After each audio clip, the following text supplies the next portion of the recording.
नमस्कार, daily news Jharkhand में आपका स्वागत है। मैं हूं लक्ष्मी सिंह राजपूत। प्रस्तुत है समाचार। झारखंड का पहला वेद व्यास मंदिर में हुआ प्रतिमा का अनावरण। पर्यटक स्थल के रूप में विकसित होने से मिलेगा रोजगार। उटारी रोड महर्षि वेद व्यास परिषद उटारी रोड प्रखंड इकाई के तत्वाधान में जोगा पंचायत के बिरजा गांव में भगवान महर्षि वेद व्यास जी की जयंती पूजा अर्चना के साथ मनाई गई।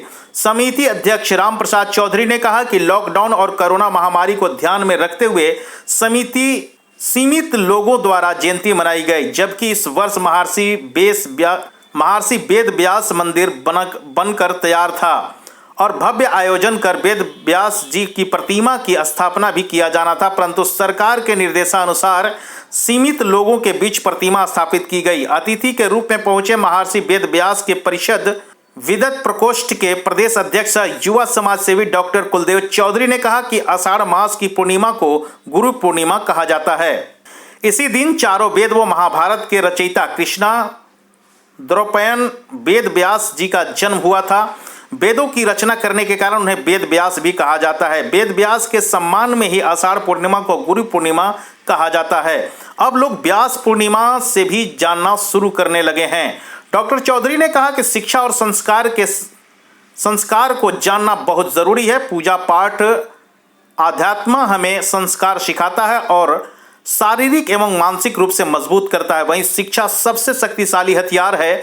शिक्षा सीखने की एक प्रक्रिया, यह किसी भी वस्तु या परिस्थिति को आसानी से समझने, किसी भी तरह की समस्या से निपटने और पूरे जीवन भर विभिन्न आयामों में संतुलन बनाए रखने में हमारी सहायता करती है।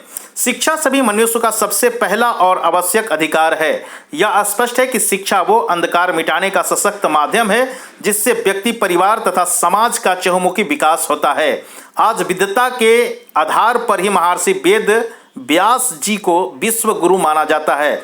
आज संकल्प लेने का दिन है जो कि समाज और देश हित में कुछ ऐसा कार्य करें जो आने वाली पीढ़ी सदा याद रखे। डॉक्टर चौधरी ने कहा कि बाल विवाह, दहेज प्रथा, नशाखोरी, जुआ, चोरी जैसे कई समस्याएं हैं जो समाज को खोखला कर दे रहे हैं। ऐसा नहीं है कि यह समस्या केवल निषाद समाज का ही है, बल्कि इससे कोई जाति अछूता नहीं है। इसे सभी को मिलकर किसी भी तरह हर हाल में मिटाना होगा, तभी समाज का विकास संभव है। जहां तक रोजगार की बात है तो झारखंड का पहला वेद व्यास मंदिर होने के कारण पर्यटक स्थल के रूप में विकसित होगा और अप्रत्यक्ष रूप से यहाँ के लोगों को रोजगार मिल पाएगा। कोरोना काल में जो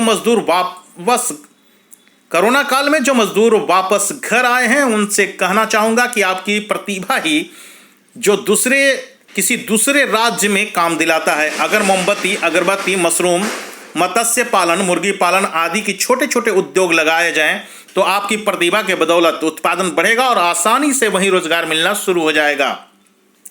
अध्यक्षता राम प्रसाद चौधरी एवं संचालन रमेश चौधरी ने किया। मौके पर शिक्षक लाल बिहारी चौधरी, संजय चौधरी, कमलेश चौधरी, मोतीलाल चौधरी, काशीनाथ चौधरी, मुखदेव चौधरी, अमित कुमार, उदय चौधरी सहित कई अन्य लोग भी उपस्थित थे। अपने आसपास के खबरों को देखने के लिए हमारे YouTube channel daily news Jharkhand को सब्सक्राइब करें एवं बेल आइकन को क्लिक करें। धन्यवाद।